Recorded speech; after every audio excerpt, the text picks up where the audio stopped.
Shalom, que Dieu vous bénisse. Nous allons continuer notre étude biblique. Nous sommes en train de parler de la personne et l'œuvre de Jésus-Christ. Nous avons déjà abordé certains aspects concernant l'œuvre de Christ, notamment nous avons commencé à voir comment l'homme est tombé dans le péché. Quelle est la situation de l'homme par rapport au péché? On a vu les manifestations de cette vie déchue. Nous allons continuer aujourd'hui pour commencer à aborder quelle est la voie d'issue, quelle est l'issue que Dieu a prévue, quelle est la solution que Dieu apporte. Nous prions. Seigneur, merci de nous aider. Nous voulons comprendre ce que tu as fait et la voie de la délivrance que tu as envoyée aux hommes. Seigneur, je voudrais plaider afin que tu sois au contrôle pour nous diriger et ouvrir nos cœurs pour saisir ta pensée. Au nom de Jésus-Christ, rends ce mystère clair pour nous, ô Père. Amen. Nous allons retourner à notre passage de l'entretien de Jésus avec Nicodème dans Jean chapitre 3. Nous avons déjà commencé à lire ce texte. Nous allons beaucoup nous appuyer sur ce texte pendant cette partie-là. Nous lisons à partir du verset 1. Or, il y avait parmi les pharisiens un chef des Juifs du nom de Nicodème. Celui-ci vint le trouver de nuit et lui dit: Rabbi, nous savons que tu es un maître venu de la part de Dieu, car personne ne peut produire les signes que toi tu produis si Dieu n'est avec lui. Jésus lui répondit: Amen, amen, je te le dis, si quelqu'un ne naît pas de nouveau, il ne peut voir le règne de Dieu. Nicodème lui demanda: Comment un homme peut-il naître quand il est vieux? Peut-il entrer une seconde fois dans le ventre de sa mère pour naître? Jésus lui répondit: Amen, amen, je te le dis, si quelqu'un ne naît pas d'eau et d'esprit, il ne peut entrer dans le royaume de Dieu. Ce qui est né de la chair est chair, et ce qui est né de l'esprit est esprit. Ne t'étonne pas que je t'ai dit, il faut que vous naissiez de nouveau. Donc nous avons commencé à voir comment est-ce que cette nature déchue-là a pris possession du corps de l'homme, et que l'homme même depuis sa conception est déjà marqué par cette vie qui le pousse à faire le mal et qui le contrôle et qui le rend incapable de plaire à Dieu, qui le rend incapable de se soumettre totalement à la loi de Dieu. On a vu le témoignage de Paul qui dit que même quand il connaît la loi de Dieu, quand il a envie d'obéir à la loi de Dieu, il y a cette nature qui habite en lui, le péché qui habite en lui et qui l'emmène à agir autrement que ce que Dieu veut. Nous avons vu que la chair et l'esprit ont des désirs qui sont opposés l'un à l'autre. Les deux ne peuvent pas être ensemble, les deux ne peuvent pas vivre ensemble dans le même corps. C'est clair que on ne peut pas servir les deux en même temps au même moment. Donc, il est important pour nous de savoir que cette vie-là, aussi longtemps qu'elle est à l'intérieur d'un homme, elle va conduire cet homme-là dans des attitudes de péché. Comme un arbre qui est planté quelque part, on a vu que la nature pécheresse, le vieil homme à l'intérieur d'un homme, c'est comme l'arbre qui produit ses fruits. On nous dit les œuvres de la chair. Donc la chair est cachée à l'intérieur, elle produit les œuvres. Supposons donc qu'on a un arbre dans un endroit et qui produit des fruits qui sont mauvais, qui sont infects et qui pourrissent l'atmosphère, qui répandent une mauvaise odeur, qui attire des bêtes. Et qu'on décide donc, on ne veut plus avoir ce genre de fruits. Qu'est-ce qu'il faut faire? Si on se contente d'aller couper les fruits qui sont là, en laissant l'arbre dans sa position là, on verra bien que ce n'est pas une solution définitive. Si on enlève les fruits qui sont là, l'arbre qui est toujours là continuera de produire quand la prochaine saison va arriver. C'est ce qui arrive quand l'homme se concentre sur les actes de péché en oubliant la nature à l'intérieur qui produit le péché. La nature à l'intérieur qui produit le péché, la Bible appelle le vieil homme, la vie déchue, la vie pécheresse, la nature animale. Donc cette vie-là qui est à l'intérieur de l'homme se manifeste par les péchés. Donc si on se concentre sur les péchés comme le mensonge, le vol, l'adultère, l'impudicité, et qu'on oublie que ces choses-là ne sont produites que par la vie qui est à l'intérieur, qui est le vieil homme, si on oublie cela, on va se concentrer sur les actes en oubliant le vrai producteur. Et quand on est focalisé sur les actes et qu'on oublie le producteur, ce qui arrive, c'est que On va juste pendant quelque temps s'efforcer avec le jeûne, se mortifier le corps, fournir beaucoup d'énergie pour pouvoir éviter par exemple de se mettre en colère. On lutte et on finit par tomber quand la bonne saison de colère là arrive. Quelqu'un peut dire je ne veux plus être alcoolique et résister, lutter, je ne vais plus aller dans les maquis, je ne vais plus aller ici. Mais aussi longtemps que la vie qui produit ces fruits-là n'a pas été déracinée, n'a pas été détruite, alors elle continuera à produire. On ne peut pas, par un traitement particulier ou bien en mettant de l'engrais autour d'un manguier, espérer que ce manguier-là produise maintenant des avocats parce que maintenant on a mis beaucoup d'engrais autour, on a mis des feuilles d'avocat à côté. Ça ne va pas changer quelque chose. C'est pourquoi Jésus dit, ce qui est né de la chair est chair. La nature pécheresse, la vie naturelle de l'homme, c'est une vie qui est marquée par son opposition à Dieu, une vie qui est rebelle, une vie qui est mauvaise, une vie qui ne peut pas plaire à Dieu. Peu importe tout ce qu'on fait autour pour donner un aspect religieux à cette vie. Quelqu'un qui porte toujours la nature charnelle, même s'il va à l'église et qu'on le baptise et qu'on le confirme et qu'on lui donne des responsabilités dans l'église, en réalité, ça ne règle pas vraiment le problème. De la même manière que si on nourrit un petit singe en lui donnant de la nourriture humaine, du foutou, du riz avec de belles sauces, ce petit singe-là, il peut grossir, mais il restera toujours un singe. Sa nature ne changera pas. C'est pourquoi Jésus dit, ce qui est né de la chair est chair. Si on est né avec cette vie naturelle, si cela n'a pas été réglé, si cette vie-là n'a pas été détruite, peu importe le traitement, les soins qu'on peut apporter, si ces soins-là n'ont pas tué cette vie-là, aussi longtemps que le naturel est là, la chair reste chair. La chair est comme ce fils têtu, cette nature rebelle, entêtée, qui, quel que soit le traitement qu'on lui afflige, se rebelle contre tout traitement, refuse le changement, refuse de se soumettre à la loi de Dieu. Qu'est-ce que Dieu n'a pas donné comme sanction pour emmener les hommes à prendre conscience que le péché est mauvais? Quand nous lisons la Bible, nous voyons Sodome et Gomorrhe qui ont été détruits, ravagés complètement par le feu. On peut voir beaucoup de cas où Dieu a frappé des gens.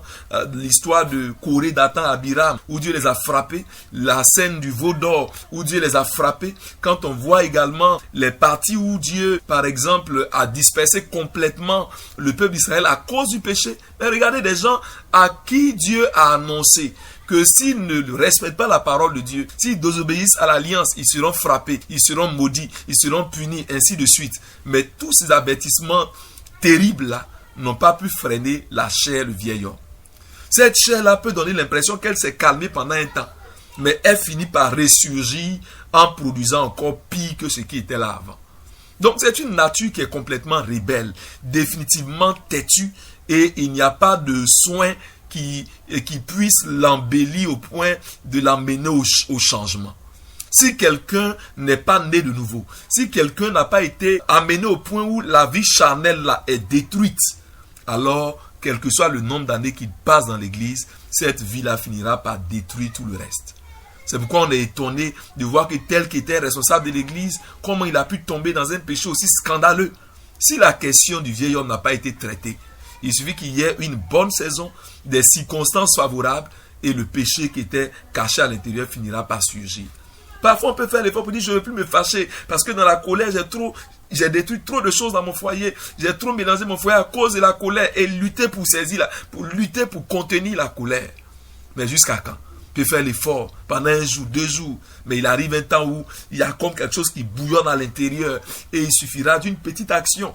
Quand déjà ça bouillonne à l'intérieur, quand les nuages sont pleins de pluie, il la déverse sur la terre. Et quand à l'intérieur, la vie de colère, cette nature charnelle-là, commence à produire, ça finit par exploser et on peut voir les dégâts que cela produit. Retenons que ce qui est né de la chair est chair. La chair est une vie terrible, une vie têtue, une vie qui est entêtée, qui refuse la correction. Sinon, est-ce que on aurait pu voir le peuple d'Israël être châtié autant de fois?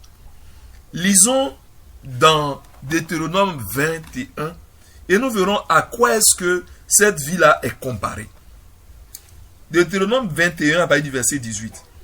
Si un homme a un fils indocile et rebelle, n'écoutant ni la voix de son père, ni la voix de sa mère, et ne leur obéissant pas, même après qu'ils l'ont châtié, le père et la mère le prendront et le mèneront vers les anciens de sa ville, à la porte du lieu qu'il habite.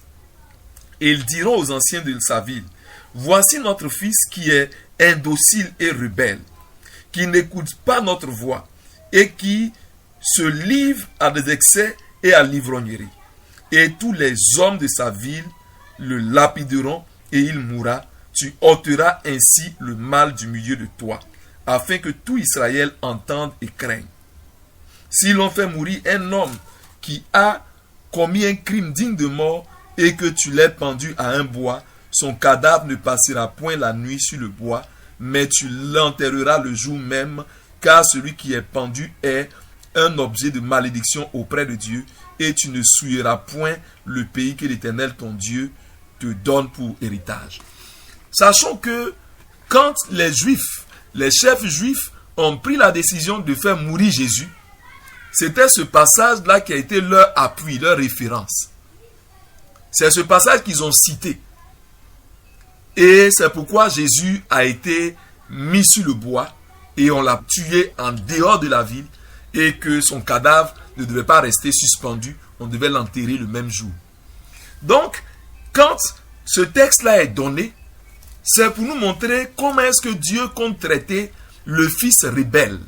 Comment Dieu compte traiter cette vie naturelle. Cette vie naturelle, ce n'est pas en la caressant que nous allons parvenir à l'arranger. Ce n'est pas en se disant non, le salut là, c'est un peu, je me suis donné à Jésus, j'ai accepté Jésus, mais la colère là, c'est un peu que ça va aller. Un peu avec peut-être la persévérance dans l'église, ça va aller. Il faut savoir que cette vie charnelle là, c'est comme un fils rebelle. Un fils rebelle qu'on a beau éduquer, on a beau raisonner, on a beau lui trouver de bons arguments pour le sensibiliser, mais il reste rebelle. Il reste entêté. Et quand les parents ont tout essayé sur leur fils, ils lui ont donné des conseils, ils l'ont châtié, ils ont appelé les gens pour le conseiller et que rien ne marche. Alors la solution que Dieu donne, il faut qu'il soit supprimé.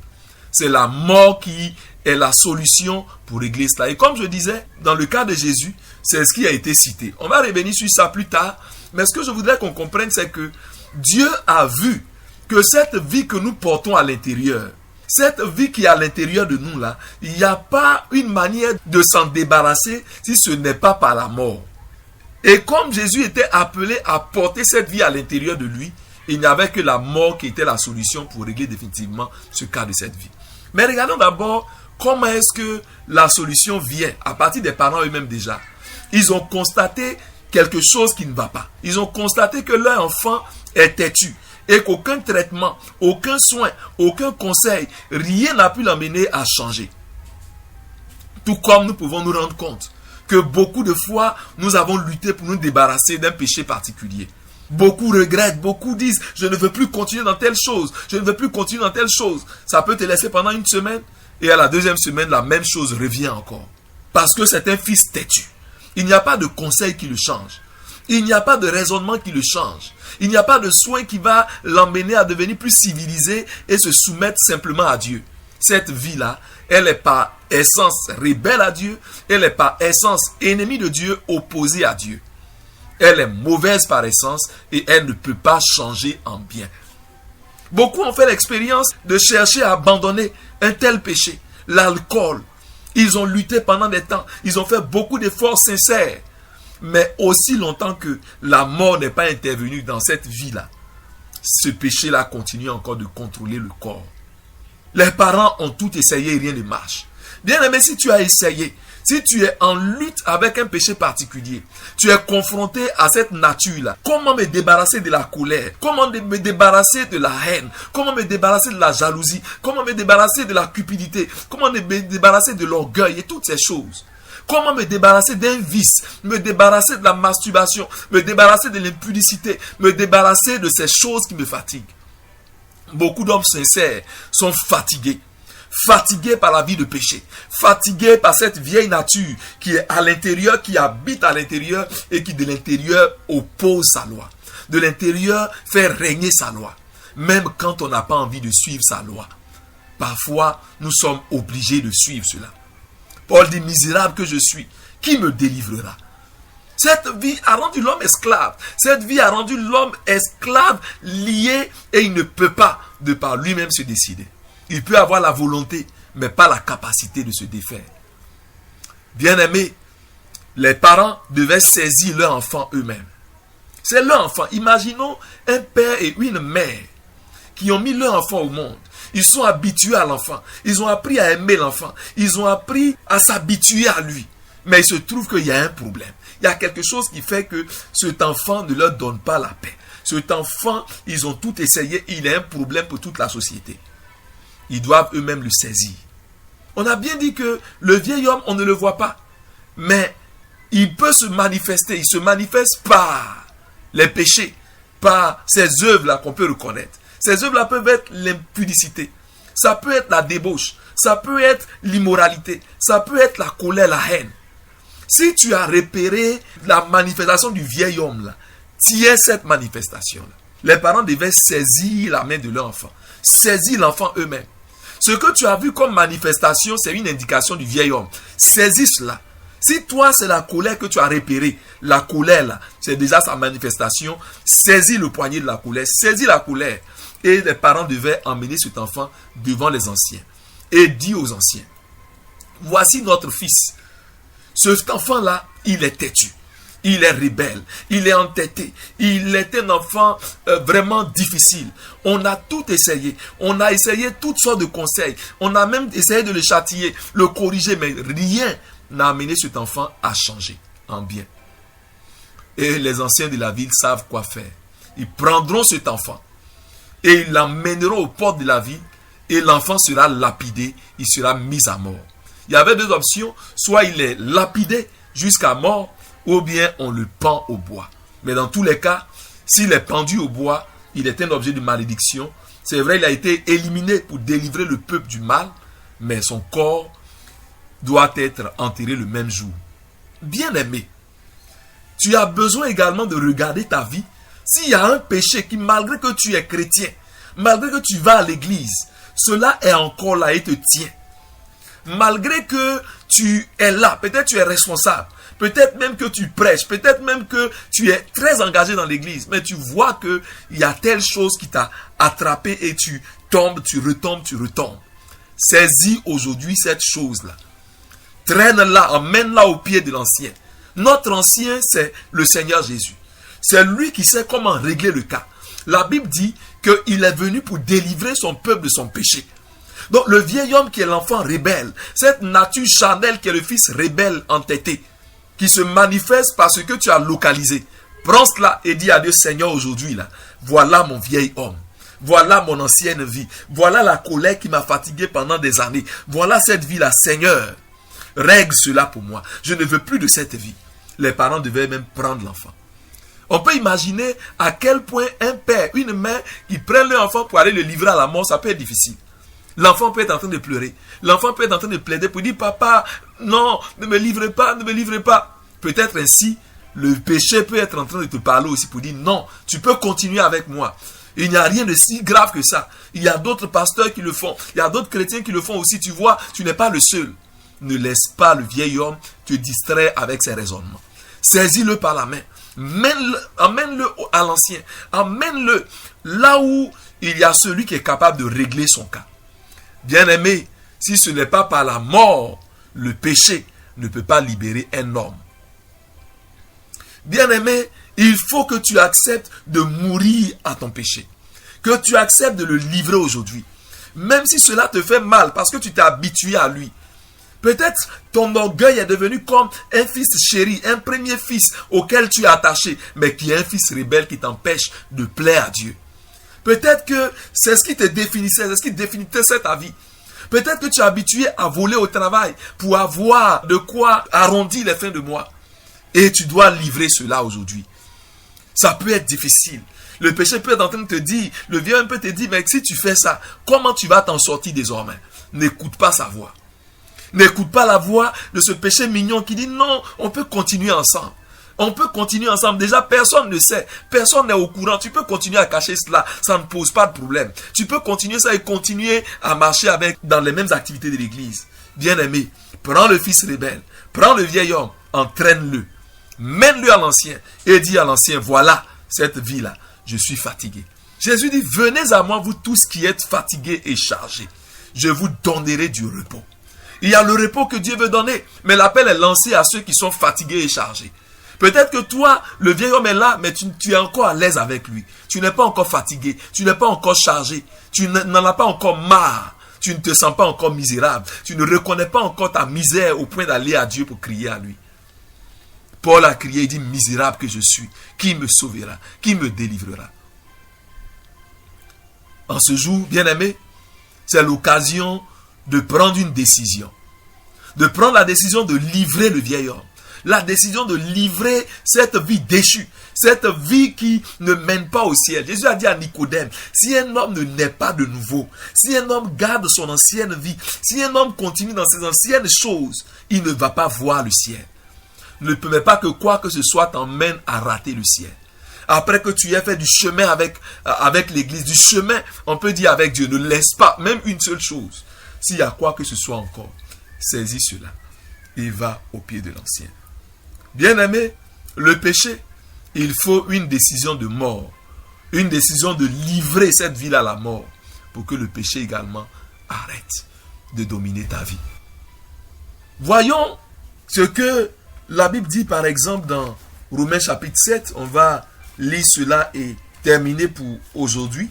On va revenir sur ces choses-là prochainement pour mieux approfondir. Mais je voudrais qu'on puisse terminer par ce texte de Romains chapitre 7 qui nous dit quelque chose qui est très bon à savoir concernant la manière dont l'homme est lié à cette vieille vie. Romains 7 à partir du verset 1. Il dit, ignorez-vous mes frères, je parle à des gens qui connaissent la loi, que la loi exerce sa maîtrise sur l'être humain, ainsi une femme mariée est liée par la loi à son mari tant qu'il est vivant. Mais si son mari meurt, elle est dégagée de la loi qui l'a liée à son mari. Si donc, du vivant de son mari, elle devient la femme d'un autre homme, on la dira adultère. Mais si son mari meurt, elle est libérée de la loi. Elle n'est donc pas adultère si elle devient la femme d'un autre homme. Par conséquent, mes frères, vous aussi, vous avez été mis à mort pour la loi au moyen du corps du Christ, pour appartenir à un autre, celui qui s'est réveillé d'entre les morts, afin que nous portions du fruit pour Dieu. Lorsque nous étions sous l'empire de la chair, les passions des péchés par la loi étaient à l'œuvre dans notre corps tout entier et nous faisaient porter du fruit pour la mort. Mais maintenant, nous sommes dégagés de la loi car nous sommes morts à ce qui nous tenait captifs, de sorte que nous sommes esclaves. Ce n'est plus sous le régime ancien de la lettre, mais sous le régime nouveau de l'esprit. Nous allons revenir sur ce passage pour mieux comprendre, mais je voudrais ce soir simplement qu'on puisse comprendre ceci. L'homme est lié à cette nature, la chair, aussi longtemps qu'il vit. Et Paul fait l'allusion avec le mariage, il fait la comparaison avec le mariage. Aussi longtemps qu'une femme vit et que son mari vit, elle est liée à son mari. Ce n'est que quand la mort intervient que cet homme-là ou bien cette femme-là est libérée. Et la Bible dit que nous aussi, autrefois, nous étions liés à la chair de cette manière qui nous amenait à produire du fruit pour la mort, qui nous amenait à commettre les péchés. Regardez comment est-ce que le pouvoir du péché domine l'homme. Tant que cette vie à l'intérieur d'un homme, cette vie amènera cet homme à produire des actes de péché. Mais quand cet homme-là meurt physiquement, quand la mort arrive dans la vie de cet homme, alors il est complètement délivré. Regardez un homme qui est un impudique. Même si son impudicité a atteint des grades où maintenant il ne peut pas voir même une petite fille passer. Il est devenu malade de ce péché. Imaginons que le jour où il meurt, on envoie des femmes pour aller entretenir son corps. La vie d'impudicité ne peut plus le contrôler. le corps est mort, cet homme est mort, donc son contrat avec le péché d'impudicité est terminé. Donc le vieil homme, qui est la nature pécheresse qui habite le corps de l'homme, est une vie parasite à l'intérieur, qui vit aussi longtemps que le corps vit. Mais dès lors que le corps dans lequel il vit est mort, alors cette vieille vie également est morte. Il n'y a que la mort qui termine cette vieille vie. C'est pourquoi la solution de cet enfant rebelle, c'était de l'amener à la mort pour que cela soit réglé. Bien-aimé, Dieu n'a pas voulu que nous attendions que notre corps physique meure. Jésus est venu avec le corps physique là, pour que nous puissions aller à lui, et lui, il prendra notre vieille vie. Il a déjà fait cela à la croix. Il nous suffit de croire en ce qu'il a accompli. Donc, bien-aimé, si tu as identifié ta vieille nature, livre-la à la mort. Décide de t'en débarrasser aujourd'hui. Décide que tu ne veux plus continuer avec ça. Décide que cette vie mauvaise, tu en as marre et que tu veux la délaisser. Emmène-la comme les parents, attrapez leur enfant pour l'emmener aux anciens, pour dire, anciens, voilà mon fils là, voilà notre enfant, il est têtu, nous n'en voulons plus. Réglez cela pour nous définitivement. Bien-aimé, la mort est la solution pour te libérer. Christ a son corps qui est là préparé. Il a son corps qui a déjà porté cette vie-là. Et si tu vas à lui en saisissant ton fils rebelle et que tu lui remets, il sait comment faire mourir cette vie. Prends le temps de penser à cela. Prends le temps de méditer ces paroles. Et crie au Seigneur si tu es encore sous cet esclavage. Ne laisse pas cette vie d'esclavage continuer. Tu peux avoir la délivrance maintenant. Christ est venu pour délivrer son peuple du péché. Seigneur, aide-nous afin que ce que tu as fait pour nous délivrer soit clair. Aide chacun de tes enfants. Là où le vieil homme avait installé son domicile, Seigneur, nous le voyons, le fils rebelle. Et nous voyons comment est-ce que tu voudrais qu'il soit traité. Il doit être livré à la mort, emmené à la croix, pour que, Père, nous soyons libérés complètement. Je te présente chacun de tes enfants, oh Dieu, afin que tu veuilles, Seigneur, là où il y avait ce fardeau qui accablait, là où il y avait ce lien qui attachait, Seigneur, tu es la solution. Entends nos voix, entends nos cris. Tu es celui qui libère ton peuple de son péché. Merci Seigneur, au nom de Jésus. Amen. La prochaine fois, nous allons continuer à parler de l'œuvre de Christ, voir comment est-ce que Christ termine cette vie-là. Que Dieu nous bénisse et s'il le veut, nous retrouverons bientôt.